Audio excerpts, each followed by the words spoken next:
मज़ेदार रेसिपीज़ के लिए मेरे चैनल को सब्सक्राइब करें और डेली रेसिपीज़ के लिए बेल आइकन को क्लिक करना ना भूलें। Welcome to tasty food with Maria. अस्सलाम वालेकुम व्यूवर्स, आज मैं आप लोगों को बड़ी मज़ेदार सी रेसिपी सिखाने जा रही हूँ। आज मैं आप लोगों को पापड़ी सिखाने जा रही हूँ, जो कि बहुत ही आसानी से बन जाती है। इसको आप तकरीबन 10 से 15 दिनों तक स्टोर करके रख सकते हैं और ये बहुत जल्दी बनने वाली रेसिपी है। इसको बनाने में कोई ज़्यादा टाइम नहीं लगता। तो चलिए आइए हम इसके इंग्रेडिएंट्स नोट कर लेते हैं। इसके लिए हमें चाहिए 1 कप मैदा लिया था मैंने,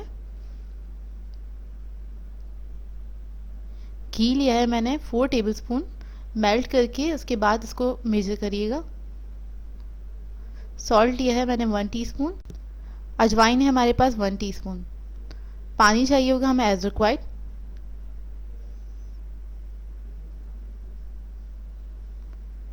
इसके लिए हम सबसे पहले एक बड़ा सा थाल ले लेंगे और इसके ऊपर हम मैदा ऐड करेंगे। मैदा डाल दिया इसके ऊपर और हम अजवाइन और नमक इसके ऊपर ही डाल देंगे एक साथ। इसको अच्छे से मिक्स कर लेंगे और इसके साथ ही हम घी भी इसके अंदर ऐड कर देंगे। घी को मेल्ट करके ही मेजर करिएगा, नहीं तो आपकी रेसिपी जो है वो डिस्टर्ब हो सकती है। तो इस बात का ख्याल रखिएगा, हमेशा मेजर जिस तरह मैं बताती हूँ उसी तरह से मेजर किया करें, तो आपको परफेक्ट रिजल्ट मिलेगा हर रेसिपी का। घी ऐड करके इसको हम अच्छे से मिक्स करेंगे और ये क्रम्बल टाइप का बन जाएगा। जिस तरह हम क्रम्स बनाते हैं उस तरह से हो जाएगा। इसको पूरे को हमने अच्छे से मिक्स कर लेना है हाथों की मदद से।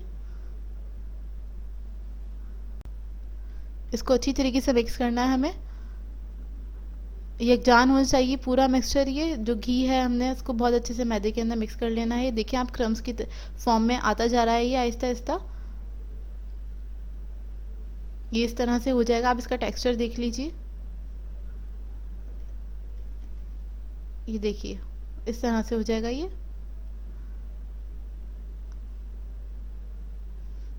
क्रम से बन जाएंगे इसके।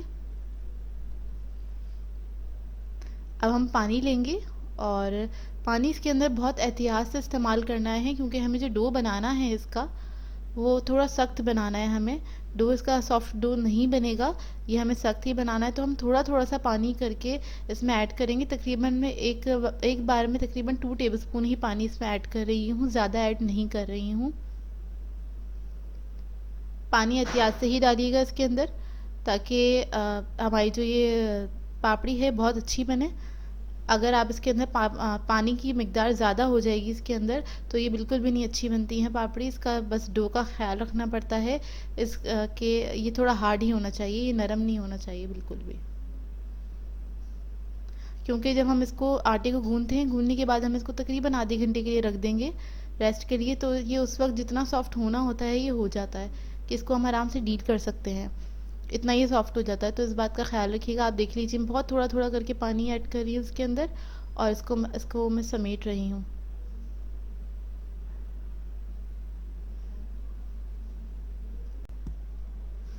देखिए अब मैं इसमें पानी और ऐड नहीं करूँगी मज़ीद, और ये सारा जो है मैं इसी के अंदर समेट लूँगी और इसको बहुत अच्छे से हमने नीड करना है। तकरीबन 2 से 3 मिनट तक नीड करूँगी। इसको ज़्यादा नीडिंग की ज़रूरत नहीं होती है, क्योंकि हमने इसको रेस्ट के लिए रखना है। तो बस इसको हल्का सा मैं नीड कर रही हूँ, ज़्यादा नहीं, 1 से 2 मिनट तक, कि ये इतना जितना भी मैदा है इस वक्त ये सारा सिमट जाए। इस मैदे को मुझे अच्छे से समेटना है इसके अंदर। आप देख लीजिए मैं बहुत देखने से आपको अंदाज़ा हो रहा होगा कितना टाइट है ये आटा, सख्त है अच्छा खासा। बस इसी को मैं समेट लूँगी अच्छे से और साथ साथ ये नीड भी हो रहा है 1 से 2 मिनट तक। हद 3 मिनट से ज़्यादा नीड नहीं करेंगे, इसकी ज़रूरत नहीं पड़ेगी हमें। ये देखिए नीड हो चुका है, ये आटा इस तरह का हो जाएगा। नीड करने से भी सॉफ्ट होता है आटा। और इसको अब मैं रख दूँगी तकरीबन आधे घंटे के लिए। थोड़ा सा शेप में दे रही हूँ, इसको कवर करके रख देंगे हम। आधा घंटा हो गया है, ये देखिए सॉफ्ट हो गया आटा। आधा घंटे के बाद इसको थोड़ा सा हमने बस मिक्स कर लेना है अच्छे से। मिक्स करने के बाद थोड़ा सा ले लिया इसमें से पोर्शन मैंने, हाफ पोर्शन, और इसको हम बेलेंगे। अच्छा ये आटा थोड़ा सा टाइट होता है तो बेलने में थोड़ा फोर्सफुली आपको बेलना पड़ेगा इसको। और इसके लिए आपको कोई सूखा आटा लगाने की ज़रूरत नहीं है, क्योंकि इसके अंदर हमने घी वगैरह ऐड किया हुआ है, तो इसकी ज़रूरत भी नहीं पड़ती है। स्टिकी नहीं होता है बिल्कुल भी डो, बहुत अच्छा डो बनता है। और इसको हम बेलेंगे आहिस्ता आहिस्ता करके। व्यूअर्स, ये डो जो है थोड़ा थोड़ा करके ही आपको बेलना पड़ेगा, एकदम से फ़ौरन से नहीं बेल जाएगा, क्योंकि ये थोड़ा टाइट होता है, आटा हार्ड होता है। तो आपको थोड़ा थोड़ा करके और फोर्सफुली इसको बेलना पड़ेगा, थोड़ा टाइम लगता है इसको बेलने में। और इसको आप जितना भी थिन करना चाहें कर सकते हैं, लेकिन पेपर थिन नहीं करिएगा, उससे ज़रा कम ही करिएगा। और मैं ज़रा मोटा ही बना रही हूँ, मुझे ज़रा जो पापड़ी होती है थोड़ी मोटी पसंद है, बिल्कुल पतली नहीं पसंद, वो बहुत ज़्यादा चुभती है, खाने में प्रॉब्लम करती है, तो मुझे नहीं पसंद। अच्छा, मैंने फोक लिया है, फोक की मदद से इसके अंदर छोटे छोटे सा होल कर रही हूँ, प्रिक कर रही हूँ उसको पूरे को, ताकि जो हमारी पापड़ी है वो फूले नहीं। इस तरह से हम इसको प्रिक कर लेंगे अच्छी तरह से। और उसके बाद आप कोई भी कुकी कटर ले लीजिए, कोई भी राउंड शेप की कोई प्याली हो अगर आपके घर में, कुछ ढक्कन हो, कुछ भी राउंड शेप का ले लीजिए और इसको इस तरह से हम कट कर लेंगे। ये देखिए, इसको हमने प्रिक कर लिया था और इसके निशान देख लीजिए, थोड़ा थोड़ा सा करा है। और ये मैं लो मीडियम ऑयल मैंने गरम किया था, उसके अंदर इसको मैं फ्राई कर रही हूँ।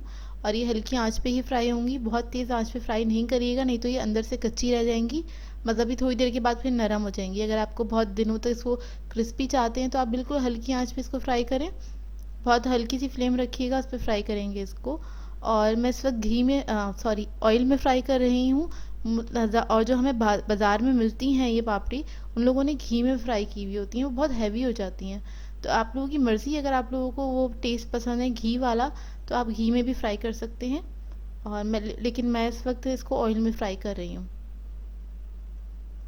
इसको हम डीप फ्राई करेंगे और इसको अलटते पलटते रहें, मतलब दोनों तरफ से इसका रुख चेंज करते रहें, ताकि इवन कलर आए इनका।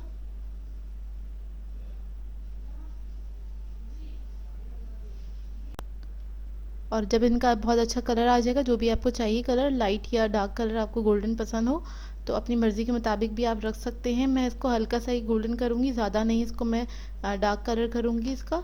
और फिर हम इसको निकाल लेंगे। इसको निकालने के बाद, ठंडा करने के बाद, इसको आप आराम से 10 से 15 दिन तक रख के खा सकते हैं। इसको एयर टाइट किसी कंटेनर में रख दें, लेकिन किसी प्लास्टिक के कंटेनर में नहीं रखिएगा, उसमें प्लास्टिक की स्मेल आ जाती है। इसको आप एयर टाइट किसी कंटेनर में रख दें, ग्लास का होना चाहिए, कांच का कंटेनर होना चाहिए, ताकि ये बहुत दिनों तक फ्रेश रहते हैं। रमज़ान के लिए आइडियल है, आप बना के रख सकते हैं 10 से 15 दिनों तक इजीली, आप इसको इस्तेमाल कर सकते हैं। ये इसी तरह से क्रिस्पी रहती हैं, फ्रेश रहती हैं। और मैंने आपको दही बड़े वगैरह सिखाए हैं, उस पर भी आप डाल के इसे खा सकते हैं। ये देखिए फ्राई हो गई है, इसको मैं निकाल रही हूँ, मुझे ये कलर चाहिए, यही कलर मुझे पसंद है। देखिए सब फ्राई हो गए थे, मैंने निकाल लिए हैं और बहुत ही मज़े के बनते हैं, इसको ज़रूर ट्राई कीजिएगा। और इसको मैं एक आपको तोड़ के दिखाती हूँ, कलर देखिए आप इसका। और मैंने थोड़े मोटे रखे हैं, आप लोग चाहें तो इसको इसको थोड़ा पतला भी कर सकते हैं, पतला मुझे नहीं पसंद है पर्सनली, वो ऐसे खाने में प्रॉब्लम करता है, मुंह में चुभता है। थोड़ा सा मोटा ही रखिएगा। ये देखिए अंदर तक ब्राउन कलर है, क्योंकि हमने इसको बहुत हल्की आंच पे फ्राई किया था। तो व्यूवर्स, अगर आप लोगों को मेरी रेसिपीज़ अच्छी लगती हैं तो मेरे चैनल को सब्सक्राइब करें, लाइक करें, कमेंट ज़रूर किया करें, शेयर भी ज़रूर किया करें। सो मुझे अपनी दुआ में याद रखिएगा। अल्लाह हाफ़िज़।